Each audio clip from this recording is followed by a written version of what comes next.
What up, you guys? It's your girl Jovi, aka Twin Mommy J, and I'm back here with a new YouTube video. Happy new month, first and foremost. Happy new October. Um, Sending well wishes. I feel like I was out of commission for the month of September. It was just pure chaos and madness. Hence the title of this video. Yes, the whole entire house got COVID, the twin babies, myself, as well as my husband. It was just pretty much a big mess. A lot going on, but we made it by the grace of God. So just wanted to share, talk about that, as well as some key takeaways just that we learned from this whole experience.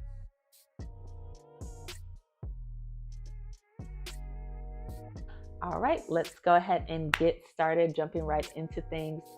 Our daughter was actually the one who tested positive first. I had to take her to the emergency room, and she ended up being positive. And they sent us home. And after a couple hours, she just was not getting better, started having difficulty breathing. And I took her to an urgent care that's around the corner, a children's urgent care. We were there for a couple of hours. Things were still not getting better. Ended up having to be transferred to the children's hospital. And so we took an ambulance from there to the nearest children's hospital. In their ER, things were still not getting better. Turns out she had croup on top of COVID, and croup is just another viral infection that can be seen amongst children, and apparently they're seeing a lot of it with COVID and croup with little ones. So just be on the lookout for that. And basically what it is an infection that kind of just attacks the your upper airway. And so she had croup, she has COVID, and is miserable. Our baby was so miserable, and it sucks seeing her like that, and me not feeling well on top of that. I'm miserable, she's miserable. And just the fact that there's only so much that we can do for them, but just be there, love on them, and support. So it was just so hard watching her be so sick, and then knowing that my son was sick at home and dad is sick at home. So just mentally it was a lot. But yes, anywho, she ends up being hospitalized for 2 days, and thankfully she finally was getting better.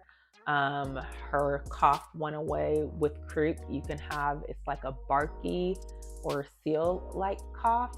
And so that they were really concerned with her difficulty breathing with that. Finally, that all went away and they released her.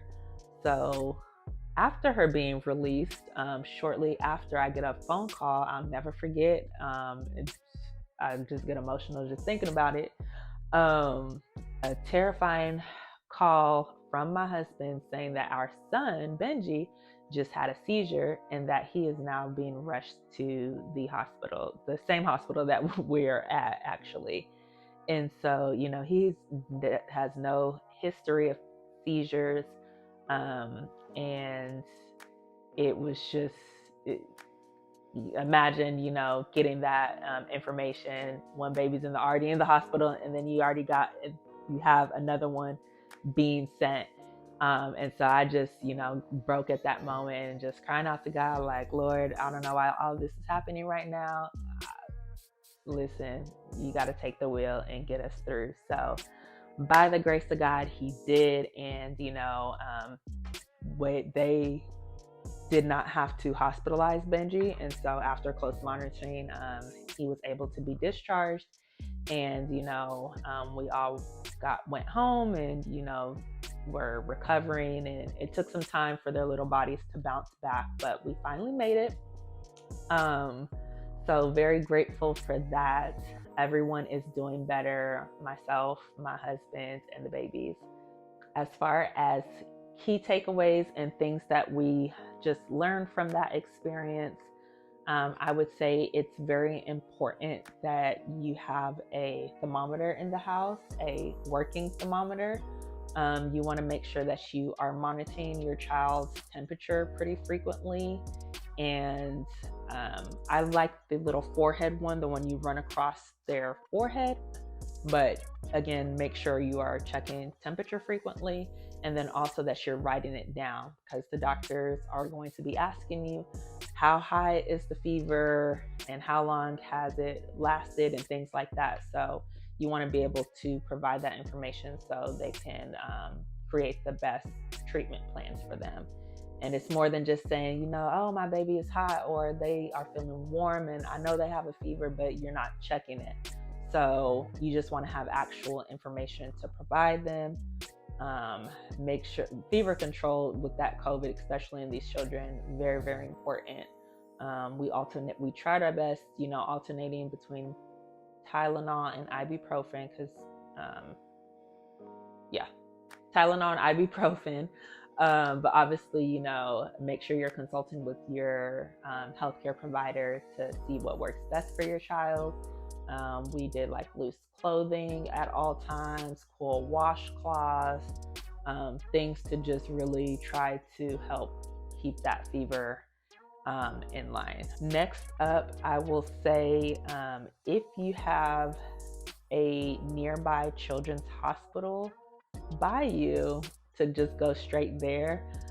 I don't know, for us, that experience at the urgent care, I was not pleased. I just feel like, it was kind of a waste of time and they weren't really doing anything. And we ended up having to go in the ambulance. I had to leave my car up there and go in the ambulance to the children's hospital anyway. So we could have just driven there. And that was like a 25-30 minute drive. So that's just my experience. I just wasn't too pleased. So I would just, next time, if something really happens with them, I'm just going to take them to the children's hospital.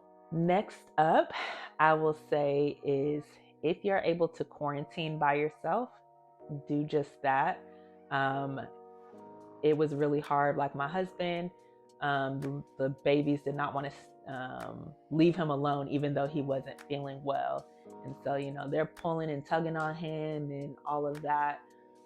If you are able to just get out of the house, go to a hotel, or just truly isolate in a room by yourself in quarantine, do that instead of, it's really, really hard when the whole house gets sick. So if you're able to avoid that, then, do whatever you can, because it can save a lot in the long run, hospital bills wise, it can save. So quarantine by yourself if you can.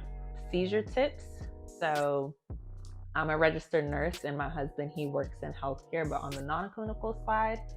So like I said, Benji has no history of seizures. So this is our first time experiencing this.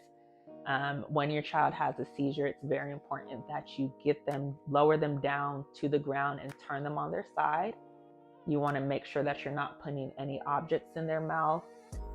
You want to also make sure that you are write down the time, the start time, and then the end time of the seizure. Again, this is important information that you want to provide. So best treatment is being creative. And then obviously call 911. They say you can wait after 5 minutes, call 911, but if you need to beforehand, by any means, just do that. So those are things that we just felt were really important when it comes to when your little one has a seizure. Lastly, I would say is just trust your mom and dad gut. And what I mean by that is, we know our children best. If it's better to overreact on something and it be nothing, rather than, you not act on it and then it cause that turns out there really was a big issue, So just trust that mom and dad gut. We are with them 24/7. We know when they are their absolute best, when something is off and you're just feeling like, no, something is not right. And also, utilize your doctors, call them, even if it's after hours, they will patch you through to someone to speak with to, answer questions and all of that. But when in doubt, trust your parental gut. All right, you guys, that is all I have for y'all. I hope this helped in any way. Let me know if you guys have any additional tips or things that helped you and your family when y'all had COVID. If you have any questions, put them down below. And I will see you guys soon. Until next time, sending lots of love, joy, and a whole lot of peace.